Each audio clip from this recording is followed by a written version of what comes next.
जी हाँ, नमस्कार। ओम।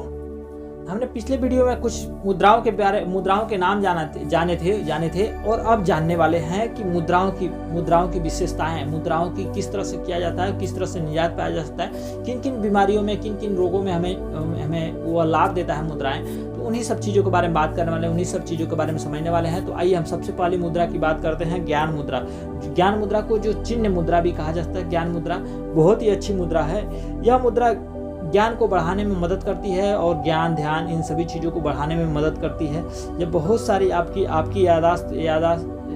यादाश्त को भी सुधारती है और आपको बेहतर और ध्यान केंद्रित करने में मदद करती है। यह आराम करते वक्त बेहद ध्यान से भी किया जा सकता है। यह मतलब ध्यान लगाने में मदद करती है। यह जो होता है ना ज्ञान मुद्रा जो होता है ना, यह तनाव, चिंता में भी राहत दिलाती है। जैसे तनाव बढ़ गया, चिंता बढ़ गया, इन सभी चीज़ों में भी हमें राहत दिलाती है और अपने जीवन को संतुलित रखने में मदद करती है। यह हमारे जीवन को भी संतुलित रखने में मदद करती है। इससे हमारा जीवन संतुलित रहता है। जैसे कि चिंता बढ़ गया या तनाव बढ़ गया, हमारे मस्तिष्क को थोड़ा सा डिस्टर्बेंस महसूस होने लगता है, थोड़ा सा हम परेशान नज़र आते हैं। तो हमें जब भी हम ज्ञान मुद्रा में बैठ करके, इस तरह से ज्ञान मुद्रा में बैठ करके हम ज्ञान मुद्रा में बैठ जाते हैं। ज्ञान मुद्रा में बैठ करके जो भी है, ये बैठने के बाद हम आराम से जो थोड़ा सा ध्यान लगाते हैं, आंखें को बंद करते हैं। इन सभी चीज़ों को बंद करने के बाद जब हमारे शरीर में ऊर्जा एक्टिव होती है, जब हमारे शरीर में ऊर्जा की प्रवाह होती है, तो इससे हमारे शरीर में बहुत ही अच्छा लाभ मिलता है, बहुत ही बढ़िया लाभ मिलता है। और इसे करने के लिए हमें सबसे पहले ध्यान देने चाहिए कि हमें इस मुद्रा को कभी भी, जैसे ज्ञान मुद्रा है, यह मुद्रा सुबह के समय में प्राणायाम कर रहे हैं या योग कर रहे हैं या बैठ करके जो भी कुछ करना चाह रहे हैं, उन सभी चीज़ों में हमें इसे करते हैं तो बहुत ही अच्छा लाभ मिलता है, बहुत ही अच्छा मतलब फ़ायदा होता है। यह ध्यान को केंद्रित करने में भी किया जा सकता है। ध्यान, जैसे ध्यान लगा रहे हैं, ध्यान को केंद्रित कर रहे हैं, वहाँ पे भी किया जा सकता है।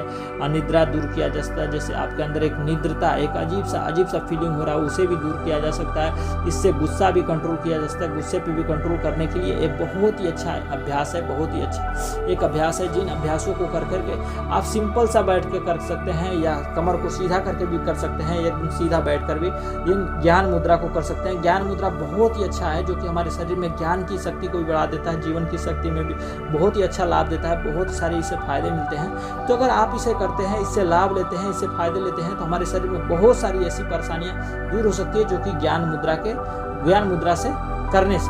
तो ज्ञान मुद्रा आप करें, हमें बताने से भी आपको तो ऐसा फीलिंग नहीं हो पाता है, लेकिन आप जब इसे ज्ञान मुद्रा को करते हैं ना, ज्ञान मुद्रा को जब अपने अंदर से एक्टिव करते हैं, जब आप करने की कोशिश करते हैं, जब आप करते हैं, तो इससे पता चलता है कि इससे लाभ क्या क्या है, इससे फायदे क्या क्या हैं, इससे क्या क्या फायदे हो सकते हैं। इन सभी चीज़ों के बारे में आपको पता चलता है।